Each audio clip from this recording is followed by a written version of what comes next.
Assalamualaikum warahmatullahi wabarakatuh.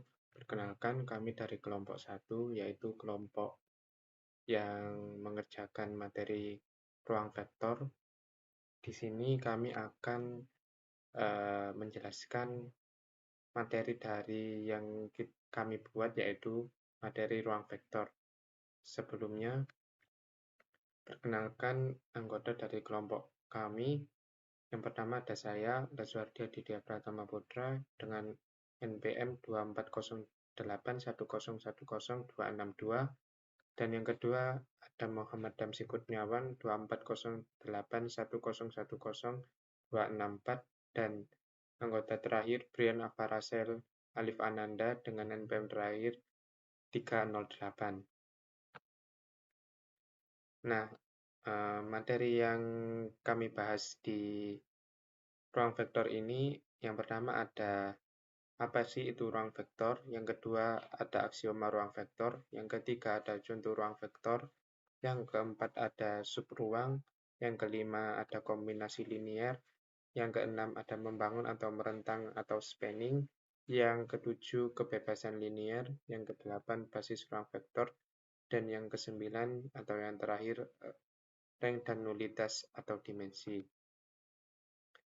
Nah, sebelumnya apa sih pengertian ruang vektor itu?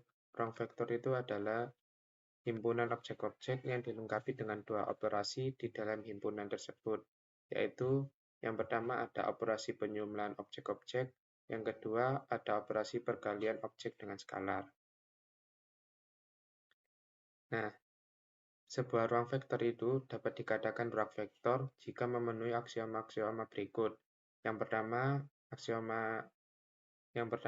ada aksioma penjumlahan, maknanya untuk setiap U, V, anggota himpunan V, maka U plus V adalah anggota himpunan V atau tertutup terhadap penjumlahan. Yang kedua, komutatif U plus V sama dengan V plus U, komutatif terhadap penjumlahan. Yang ketiga, ada asosiatif U plus V plus W sama dengan U plus V plus W, atau asosiatif terhadap penjumlahan. Yang keempat, identitas. Terdapat elemen 0 himpunan V sehingga U plus 0 sama dengan 0 plus U sama dengan U, atau elemen identitas atau jumlah 0. Yang kelima, inverse atau negatif. Untuk setiap U anggota himpunan V terdapat minus U anggota himpunan V, sehingga U plus minus U sama dengan 0 atau inverse penjumlahan. Dan yang terakhir, yang keenam ada distributif. Untuk setiap U anggota himpunan V dan K anggota bilangan real, maka KU anggota himpunan V tertutup terhadap perkalian skalar. Nah, jadi 6 poin tersebut dapat dirangkum menjadi 10 aksioma berikut. Yang misalkan U, V, W anggota himpunan V dan K, L anggota bilangan real, V ini dinamakan ruang vektor jika terpenuhi aksioma.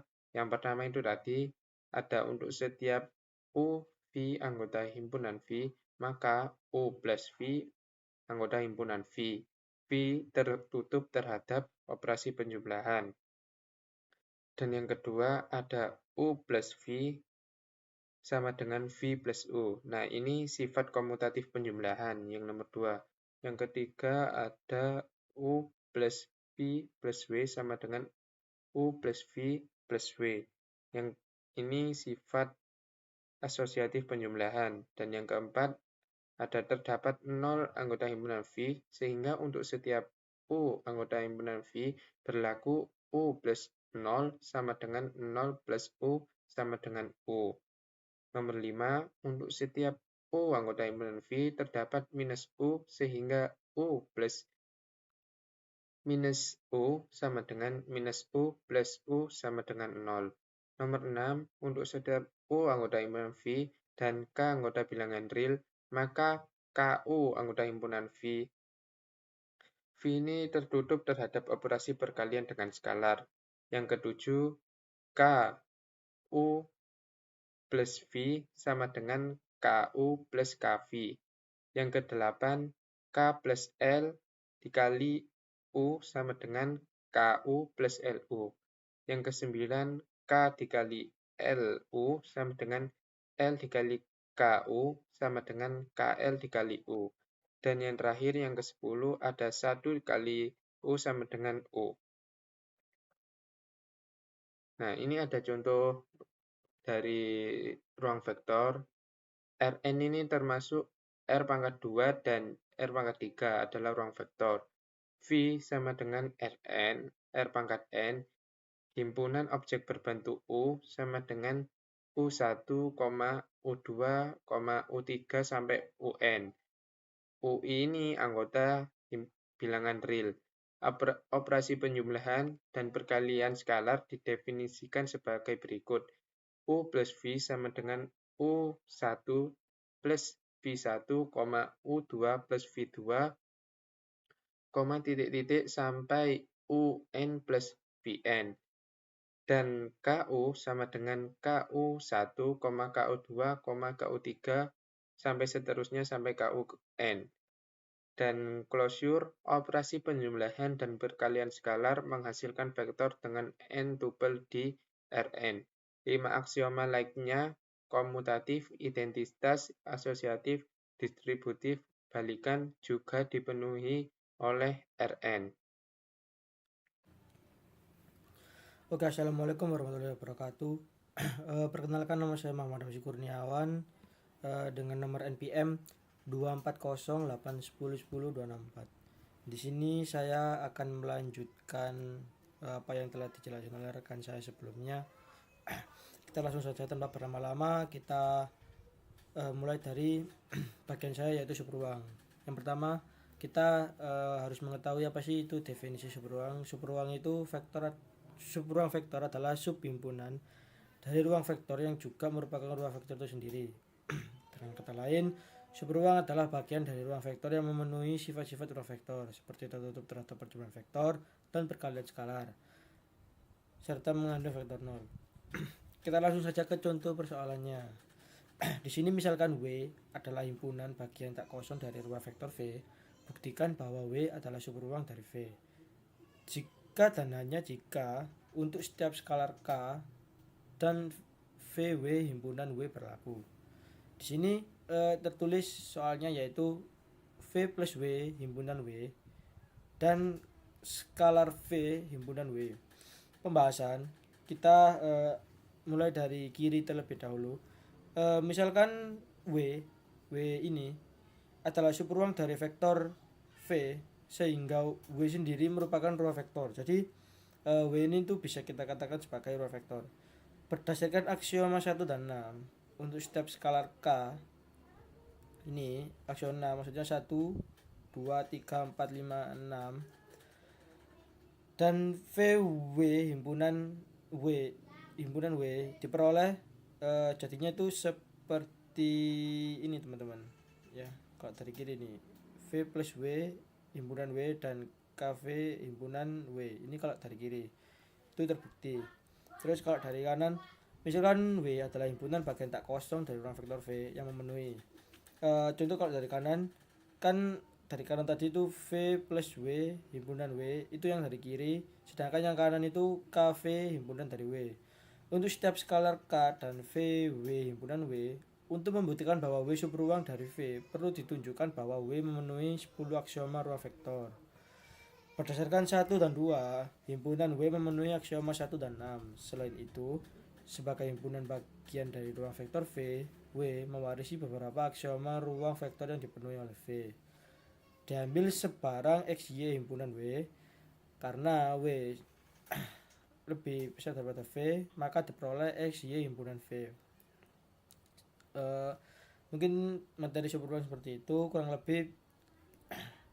Terus di sini sebagai ruang vektor, V memenuhi aksioma 2 sehingga X plus Y sama dengan Y plus X. Jadi W juga memenuhi aksioma 2 dengan cara yang sama.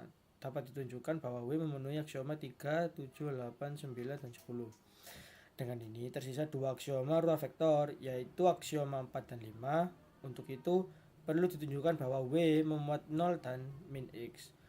Berdasarkan sifat ruang vektor dan 2, untuk skalar 0, 0 dan min 1, diperoleh 0 kali sama dengan 0 himpunan W dan min 1 dalam kurung X sama dengan min X himpunan W0 kali sama dengan 0 himpunan W dan min 1 dalam kurung X sama dengan min X himpunan W. Jadi WM juga memenuhi aksioma 4 dan 5. Dengan demikian WW adalah ruang vektor sehingga WW adalah subruang dari VV terbukti. Oke, kita lanjut ke materi selanjutnya, yaitu di ruang vektor itu ada kombinasi linear. Definisi kombinasi linear tersebut merupakan kombinasi linear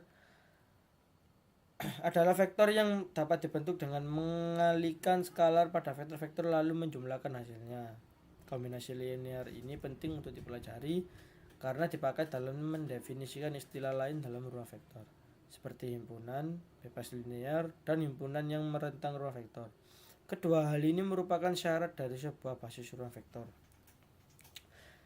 Tanpa lama-lama kita langsung ke contoh persoalannya. Jadi di sini periksa apakah W-nya sama dengan 3,5 dalam kurung merupakan kombinasi linear dari V1 sama dengan 0,2 dan V2 3,1. Kemudian pembahasan yang pertama perlu diperiksa apakah terdapat skalar K1 dan K2 yang memenuhi W sama dengan K1 V1 plus K2 V2. Ini merupakan rumus ya teman-teman. W sama dengan K1 V1 plus K2 V2 dalam kombinasi linear sendiri itu yang penting untuk dipelajari karena dipakai dalam mendefinisikan istilah lain dalam ruang vektor. Jadi sebelum itu kita definisikan dulu dari rumus ini. Kita mulai dari 3 min 5 dan K1 itu 0,2 plus K2 31 sama dengan 0,2 K1. Ini sifatnya perkalian silang ya teman-teman, plus 3K2, 3K2 dalam kurung sama dengan hasilnya kalau dijumlahkan berhubung ini depannya 0, ini 3, jadi di depannya masuk 3, 0 tambah 3 sama dengan 3, 3K2 masuk, terus di baris kedua 2K1 tambah K2, jadinya 2K1 plus K2. Karena yang satu variabel, yang satu depan variabelnya itu ada 2, jadi kenapa kok gak bisa digabungin, kenapa ini kok enggak 3K, karena di sini K-nya 1, di sini K-nya 2, jadi otomatis beda. Berdasarkan kesamaan dua vektor di R2 diperoleh 3K2 sama dengan 3, 2K1 plus K2 sama dengan min 5. Dari persamaan pertama diperoleh K2 sama dengan 1, substitusi pada persamaan kedua sehingga diperoleh 2K1 plus 1 sama dengan min 5, menjadi K1 nya tadi yang awalnya 0 itu menjadi min 3. Karena persamaan W dan K1 V1 plus K2 V2 mempunyai solusi, maka W adalah kombinasi linear dari V1 dan V2. Jadi seperti itu teman-teman. Materi selanjutnya membangun atau merentang atau bisa dikatakan spanning. Definisinya yaitu langsung kita baca, jika S V1 V2 dan seterusnya adalah himpunan vektor dalam ruang vektor V, maka subruang W dan V yang mengandung semua kombinasi linear dari vektor dalam S disebut ruang terentang oleh V1 V2 seterusnya. Dan kita katakan bahwa V1 V2 seterusnya adalah rentang W. Untuk menunjukkan bahwa W adalah ruang terentang oleh vektor dalam himpunan S, kita tuliskan W sama dengan ren S atau W sama dengan ren V1 V2 dan seterusnya. Notasi ini hanya berlaku dalam bahasa Indonesia, sedangkan secara luas ataupun internasional notasi rentang disimbolkan dengan W atau sama dengan span. Span bisa kita gambarkan sebagai S. Untuk itu notasi terakhir ini yang akan dipakai pada uraian selanjutnya. Catatan, merentang spanning dapat diartikan memanjang, melebar, meluas dan sebagainya. Jadi metode spanning ini bisa kita artikan sebagai banyak arti, bukan cuma satu arti doang. Di sini ada memanjang, melebar, meluas dan sebagainya. Kita langsung ke contoh persoalannya teman-teman. Di sini misalkan V adalah ruang vektor dan himpunan S U1, U2 dan seterusnya merentang V. Jika W himpunan F, maka buktikan bahwa himpunan S aksen sama dengan W U1, U2 dan seterusnya juga merentang V. Oke, pembahasannya misalkan Q himpunan V, karena himpunan S merentang V maka terdapat skalar K1, K2 dan seterusnya. Sedemikian sehingga Q itu dapat kita artikan sama dengan K1 U1 plus K2 U2. Nanti plusnya dan seterusnya. Contohnya K3 U3 terus plus K4 plus U2 itu sampai seterusnya lah. Persamaan ini dapat ditulis sebagai Q sama dengan 0W plus K1 U1 plus K2 U2 plus dan seterusnya yang saya berikan contoh tadi.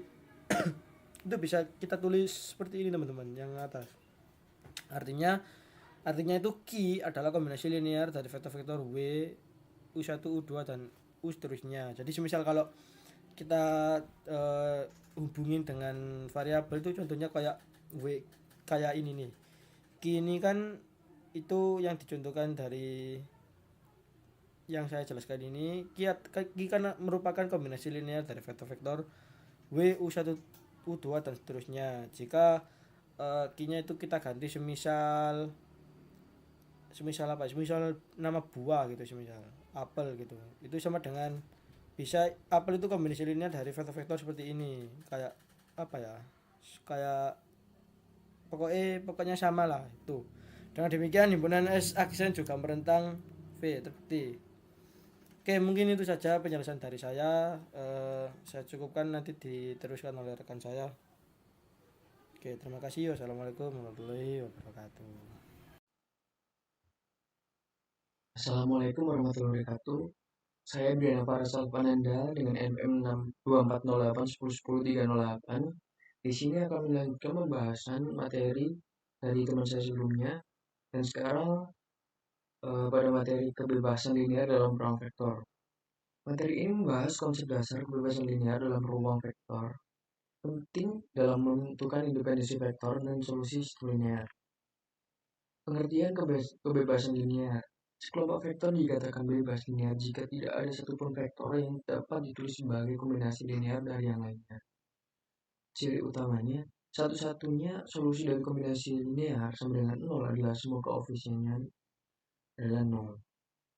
Nah, berikut adalah rumus dari kombinasi linear, yaitu C1V1 ditambah C2V2 ditambah C3V3 seterusnya sama Cn Vn sama dengan 0. Jika satunya solusi adalah C1 sama dengan C2 sama dengan C3, C4 sama dengan Cn sama dengan 0, maka vektor-vektor tersebut bebas linear. Selanjutnya adalah contoh soal, yaitu soalnya adalah menyatakan vektor sama dengan 41 sebagai kombinasi linear dari V1 dan V2. Jawabannya adalah V sama dengan 4 dikali V1 tambah 1 kali V2. Dan bahasanya adalah untuk mencari V1 yaitu dengan cara 4 dikalikan V1 yaitu 1,0 ini dan ditambah dengan 1 dikali 0,1 yaitu menjadi 41 ini. Lalu kesimpulan dan aplikasinya adalah kebebasan linear penting dalam menentukan basis suatu ruang, solusi unik sistem persamaan, struktur ruang vektor digunakan dalam aljabar linear, grafik komputer, dan machine learning. Nah, yang kedua adalah topik basis ruang vektor. Topik ini menjelaskan bagaimana menentukan basis dari suatu ruang vektor dan pentingnya dalam mendeskripsikan seluruh ruang. Basis adalah himpunan vektor. Yang pertama basis linear, yang kedua membentang atau span seluruh ruang vektor. Jumlah vektor dalam basis sama dengan dimensi ruang. Cara menentukan basis adalah susun vektor sebagai baris atau kolom dalam matriks. Lakukan eliminasi Gauss, lalu vektor yang tetap tak 0 sama dengan basis. Lalu yang keempat adalah pastikan bebas linear dan span ruang. Nah, inilah contoh soal basis, yaitu di sini diberikan 3 vektor di R mata 3 yaitu V1 101, V2 213, V3 112. Apakah ketiga vektor tersebut membentuk basis untuk R pangkat 3? Jawabannya adalah 3. Ketika ketiga vektor tersebut tidak membentuk basis untuk R3 dikarenakan ketiga vektor ini adalah tidak bebas linear. Mengapa tidak bebas linear? Karena V3 ini bisa dibentuk dari gabungan dari V1 dan V2 dengan cara min 1 dikali V1 ditambah 1 dikali V2, nanti hasilnya adalah V3.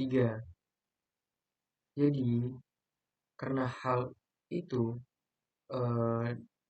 dari ketiga vektor ini disebut tidak bebas linear, maka tidak bisa disebut basis. Kesimpulannya, basis memberi representasi minimal dan lengkap untuk ruang vektor. Digunakan untuk koordinat, transformasi linear, dan pemecahan sistem.